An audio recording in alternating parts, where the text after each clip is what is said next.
And now, like I said earlier, back to our Culture Express show. A few hours before their Beijing concert, the Pet Shop Boys sat down with Culture Express anchor Ji Xiaojun, and the pair talked about their first official tour to Beijing and much more. Let's hear what they had to say. And once again, welcome to Beijing. Thank you. Nice welcome, to be here. Welcome to Culture Express. Thank you. I understand you just came directly from Shanghai. How was the concert there? It was great. It was our first real concert in China. And so we were wondering what the audience reaction would be like. You know, obviously in China in the 80s and maybe the early 90s, people didn't hear our records. So No. it's quite interesting that what are the greatest hits in other parts of the world are not the greatest hits here. But the reaction was amazing. It was a wonderful audience, and we were shooting a pop video for one of the new singles. All right. And the audience reaction was really great. Right. And I understand you've just released a new album this year in July, Electric. Electric is well, it's our latest album, and it's also the name of the show that we're performing here. Yeah. And we worked with Stuart Price, and it's mainly a dance album. It's very electronic. It's the most electronic album we've made. Yeah. It's a very contemporary sounding records of using all the latest recording techniques, and it's really aimed at the dance floor primarily. And you've also got a pretty young producer for this album, right? How anyone's different young is compared to us. Right, right. Stuart Price produced the album, and we first met him when he was an artist called Le Rhythm Digital in the end of the 90s, and since then he's produced Madonna, And Take That, The Killers, and we've known him for a few years, and he grew up listening to our music. The first music he ever played on the keyboard was Pet Shop Boys music from the 1980s. So we've long wanted to work with him, and we always choose the producer for an album based on the songs we've written, and with this album we wanted it, as Chris said, to be a dance album. Right. And Stuart is also a DJ, so he knows how dance music works. And also, amazingly for us, it's actually the best reviewed album we've ever made, which is quite amazing because it's 28 years or something since our first album came out, and the press have gone mad about it, which is quite nice. You mentioned 28 years, and that's also the range of the years you've worked with a label, a third-party label, but now you have your own label times two. Yes. And how different is it to have your own label and producing your own albums?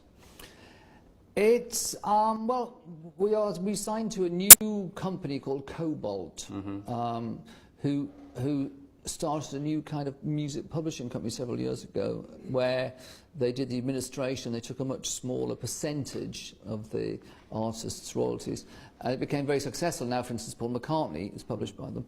And then they decided to launch a record label, and we just thought maybe our contract with Parlophone was coming to an end, although we could have carried on.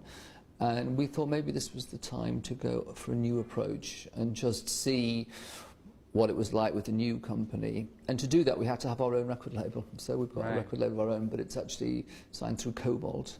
And your new album, we've also noticed that you also included a song from Bruce Springsteen. So with Bruce Springsteen, we heard the song and we thought that we could give it a sort of Pet Shop Boys treatment and make it more electronic, put more four on the floor, and we particularly liked the guitar riff. I think there's no point in doing a cover version of a song unless you can make it sound like you wrote it yourself, really. Yeah. Well, both of you have been in this industry for so many years already, and just look at the reactions from the music fans here in China. You're still huge in this industry, so what's the secret? I think the secret is songwriting. Songwriting. Yeah, you've got to...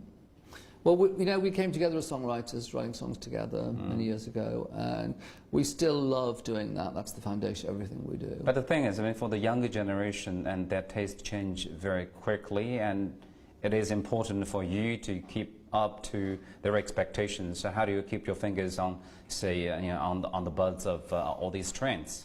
I think what you do is you do your own thing, and we keep up to date with sounds and technology, but we have our own integrity, and I think people appreciate that. that we do Your something. identity, yeah. Yes, we have a very strong identity.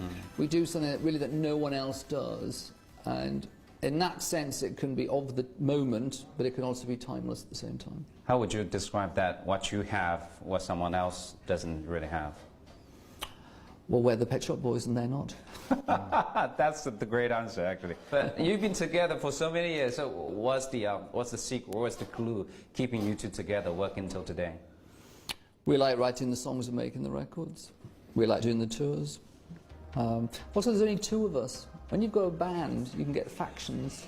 But in the Pet Shop Boys, there's only Just Chris two. and Neil, so we can deal with it with each other. Yeah. Like that's the minimum number to form a team, right? Yeah. Right, that's great. Well, talking about this concert, how much importance would you attach on, say, the stage design or acoustics or a lighting effect and everything? We used to think when we went to rock shows it was great when the band came on, and then it got a bit boring because, and so we've always wanted our shows to keep on changing during the show itself, so things keep on happening, and that's pretty much the ethos behind it. Once you made the comment, pop music is a fantastic monster. It eats up anything and regurgitates it. And do you see pop music this way? Yeah, one of the great things about pop music is that it can take things from popular culture and what's happening in the world around us and turn it into a song that you hear on the radio. And it's a cliche, but it forms a soundtrack to our lives. And it's sometimes even how you remember something. You hear the song, you think, oh God, I remember when we did that.